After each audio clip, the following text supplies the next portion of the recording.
I want to make a video comparing and kind of just talking about the journey between the first night vision goggle I ever made, I ever built and used around 3 years ago, and my current pair, which is these, which I've been using for the last couple of months, and just kind of talk about the differences, the journey between them. And this is literally a $250 digital thing I threw together, and I think if you were to kind of buy all these at market value, this setup would be right around 5.5 grand. So kind of wanted to kind of talk about the journey in between them, the differences, and like my thoughts and opinions. Just as like this is gonna kind of be one of the, not like one of the last videos on the channel, but like kind of big announcement. I will be taking a hiatus starting in January for the next 2 years. So that's kind of a big thing. I might not even come back to it, but I'll see. We will see. I will just be gone, not even commenting for 2 years. So let's get right into it. Okay, so what is this? This is the PVS 69 Echo. Pretty much, I was really into 3D printing. Some of the OG people on the, the main channel, which if you're new to this, this is ESB side. ES is Extruded Shoots, my main channel. It's got like 14K subs. I talk about tons of night vision stuff there.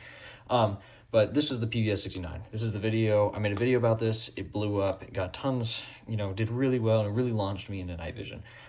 It pretty much interested me. I found a Reddit post on something like this, and I was like, man, that sounds sick. I've always wanted to check out night vision. I've been watching Oxide on YouTube. Night vision sounds super sick. I already know how to 3D print. This sounds like a perfect project. And I just kind of jumped right in. I had never done anything with soldering or electronics yet, and this was my first thing. And I'm so happy that I did it. It's kind of just some display right here, soldered to, it's just analog video out. It's kind of an IR drone camera. When I say IR, I mean NIR, so it's like near infrared, not thermal. But just the video soldered right in there. Then you kind of have a whole bunch of stuff going on up here just to regulate power, and it's awesome.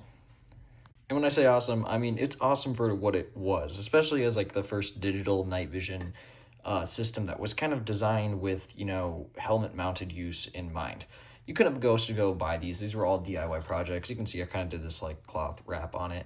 And I'm so happy that I did it. As I kind of previously said, this cost me around $250 to make. At the time, that was a lot of money for me, but I really was interested into it. I literally never got to making the other tube just because I kind of moved on to other projects pretty quickly. I had some good deals pop up, and I fried some of the components in it. But that was kind of it. And, I love it. It's super fun. Let's quickly talk about this, and then we're going to talk about performance, and we'll kind of go back to the details.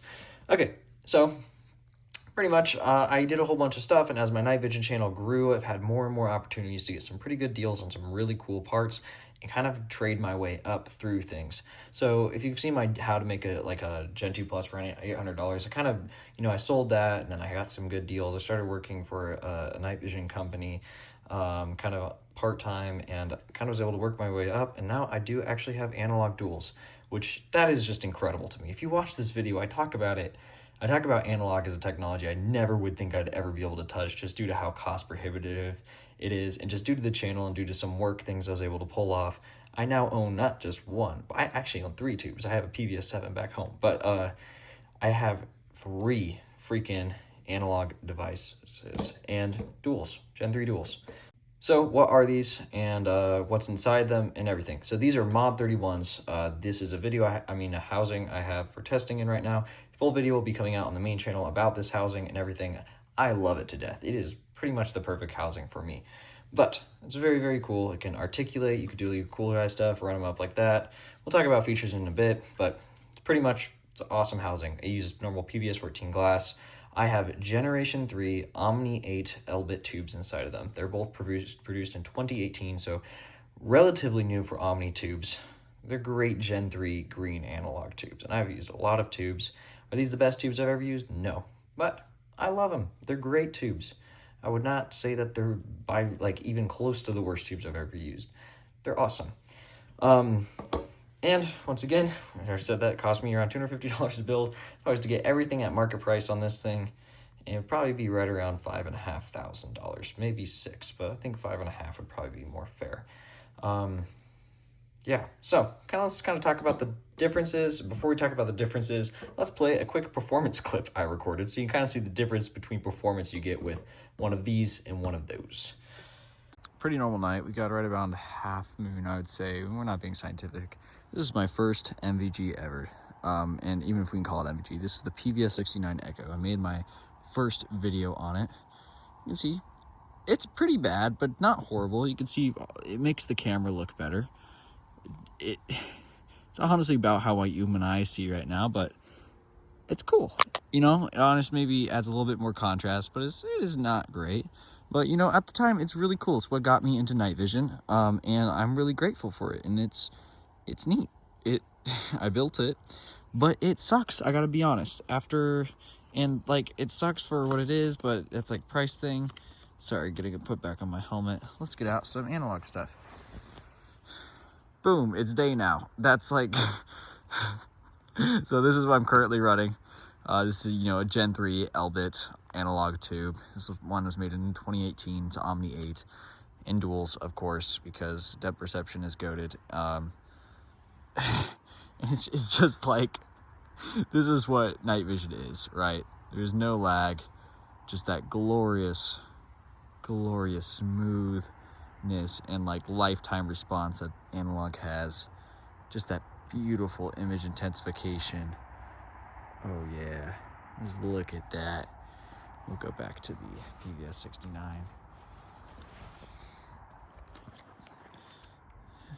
There you go. So, and this is a scenario where the PVS69 looks rather good in my opinion. Yeah, so this is kind of where I started. It's really cool, honestly, just being able to watch, like, dang, this is where I started, you know. This is what I got. Like, I was looking through this, and it was cool enough for me to, you know, wander down that path until I ended with something that lets me see in the dark, you know, like this, which is just, I think that's really neat. It's just so cool to me that this is what I have now, and this is what I use. And it's really fun, kind of just seeing that travel, that journey, you know. Another quick demonstration. PVS69. We're kind of in a more wooded area right now. Get to retest my helmet. Then we'll get our analog tube out. Look at that.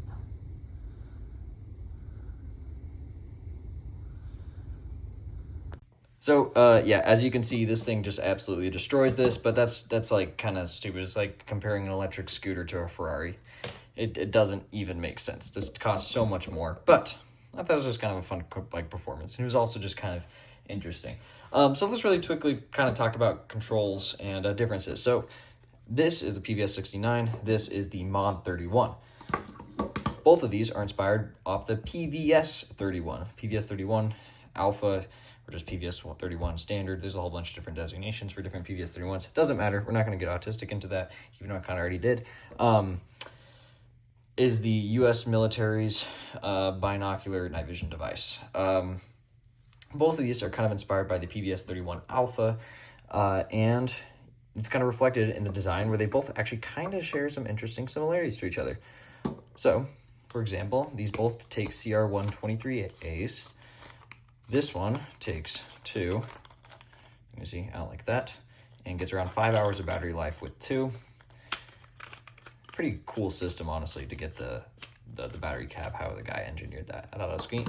And then this takes a single CR123A just out the front and gets, I think, 25 hours of battery life with a single one. So 2 gets 5. With analog tech, you can get dual, and that's with one I2. With 2 over here, you can get 2 tubes in a single CR123A. You get 25 hours of battery life. So they both have the battery compartment in the same location. For power, this one you flip on, flip it this way. That is going to turn on your onboard power. You flip it the other way. That turns on the offboard power, which is just this normal DC connection one up here. It can articulate, but it does not have auto pod shut off. You can kind of see there. Still is on, and it's dovetail mounting. Then you just focus up there. So I've got a little helmet over here, just dovetailed right on. This is kind of simulator, pretty much. You have to click on. It's analog, it's bright. I'm not gonna really click them on right now. Then you have manual gain up here, so you can just turn that for That's, I think this is brightness down, this is brightness up, or gain down, gain up is a better way to say it. And then, focus and diopter, and yeah, that's pretty much this. This one's really cool where I can actually pan it if I want. We'll talk about that more in the main Mod 31 video. Sorry, the lighting's not great. I'm not doing this housing justice. It's so beautiful, but you can pan it, articulate it. It's really cool where if I want to do, individual individual pod removal, I don't even need tools for that. If I have another one of these powered bridges, I literally can just pop it off and attach it to a power connection, and this little thing would work. It is so freaking sick, and like honestly, my dream housing. And you already saw the performance. It's pretty obvious, but I'd say this with 2 tubes in it weighs roughly the same amount as that with that single tube in it. So, yes, this is like, okay, what are you talking about? This is obviously kind of a dumb comparison. Yes, obviously the $5,500 goggle beats out the one that's, $250 and is so much cheaper.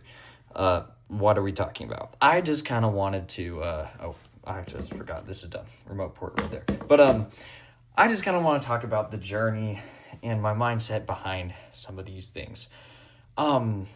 This obviously beats this so bad, but I had so much fun with this goggle, and when I went back to the woods and messed around with this after, using analog for like the last year and a half, maybe even 2 years at this point. I've been using analog, for 2 years. I've been using Gen 3 for the last year, and Gen 3 duals for the last 6 months or so. And, after kind of going through that journey where I literally started from this like crappy digital night vision where I had no experience with, like a couple nights ago, I ran like L3 unfilmed quads for, an hour, like I think 2-3 hours, probably 2 hours, or maybe not 2 hours. I don't know. That doesn't matter. I was running quads where I've had this full experience of things from literally like super gain quads to this, to fusion. Like I've touched so much stuff. I think what I'm trying to say is just get out and have fun. Don't waste your money. Don't buy something that's obviously going to be a poor investment. But if you know you're going to have fun and you've tried something and it's going to be fun and people aren't telling you you're automatically wasting your money, go have fun. I would do this 100 times over. Its performance is awful, and there are arguably things that perform out better than it, but I had so much fun doing this, and it launched me into what I love today. And like learning how to build this thing led me down the path of like, I now know how to build analog. Like I love this to death, and I honestly I'm trying to kind of keep on going down this and getting better and better at it. I don't feel like you should get so caught up in the idea of like SHTF, preparedness, performance, stuff like that, if that's not your concern. If you're just trying to have some fun and like check out night vision, there's so many cool ways to do that without having to feel like you're gonna immediately need to go to Gen 3 duals. Am I saying you should go and automatically waste your money on digital if you have the money to buy Gen 3? No, but I think what I'm trying to say is get out there and try to, if you really want to get into night vision, try going on the used market, try figuring out the market, try learning about it, and just have fun with it. If you're having fun and you're not being too dumb, who cares? I wish I had some better words to kind of explain my personality and opinions on these things, because it shaped such a large portion of my life over the last few years. But at the end of the day, if you're learning, if you're growing, if you're having fun, if you're making friends, and you're being a good person, who really cares, right? And there's a reason I still have this. It's very sentimental to me. It means a lot. And I think if you can find a way to kind of start tinkering and start developing and start learning, do it. Yeah. And at the end of the day, I do, this is I just, after saying all this is going to sound like I'm backpedaling. I can now see why a lot of people immediately hate on digital after running Gen 3 duals for a long time. Generation 3 night vision is just incredible. I ran Gen 2 Plus for a long time. Gen 2 Plus works great, but Generation 3 is just like a whole different beast in my opinion. It's incredible. It's not like Gen 2 Plus is not going to get the job done. It gets the job done most of the time, but Gen 3 is just insane. I said that like 3 times now. Sorry. But the cool thing about duals is you have depth perception. Analog can look like glass at times. Like, you can put these things on and just forget you're wearing them and just get to work. Like, there's no lag, you can just do stuff. That's never been the case with any digital I've used. Digital I've felt very like, wow, I can see pretty well, especially the ADNV stuff. But that's what I think people get disconnected on when they're like, when you get so far into this where, you know, like you're driving for hours, you're literally map reading, you're moving, you're communicating, and you're doing so much, like, you know, over the top stuff with Gen 3 duals. And a lot of people that use and can afford Gen 3 duals are going to be professionals in the sphere. A lot of people just kind of forget that sometimes people just want to look in their backyard in the dark and be like, wow, I can see in the dark, you know? They don't care about active illumination. They don't care about that stuff. They're just trying to have fun and like learn some more about these stuff. And I can see why people get so like, oh, Gen 3 dual, Gen 3 duals, Gen 3 is the only way to go. You need a PVS 14. And while I agree, if you can squeeze it for a PVS 14, I think that's 100% without a shadow of a doubt the way to go for night vision.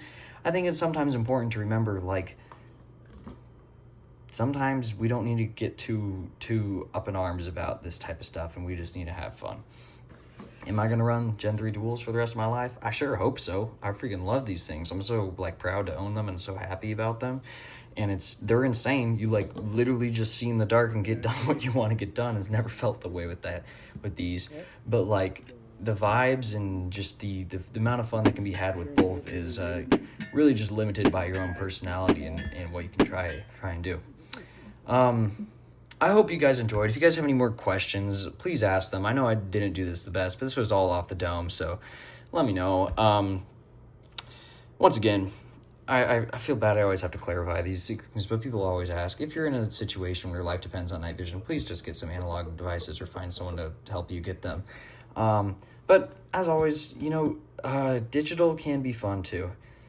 I might make another video on it. I'm not shilling digital. I always think analog's the way to go if you can squeeze it. But I'm just trying to say, enjoy your life, have fun, and learn. Especially learn before you make big purchases. I don't know why that's stupid to say, but it's like, oh, I only got $300. Oh, maybe digital might be kind of a fun thing to check out. Go buy a used digital unit, you know? Oh, I have like $1,500, but I want to buy dual digital. Maybe it's time to buy a PVS 14. Don't do that. But now we're getting to a buyer's guide. That's besides the point. Just be willing to learn, have fun, be kind, be good people, and Gen 3 duals are cool. The five words of advice. Bye-bye.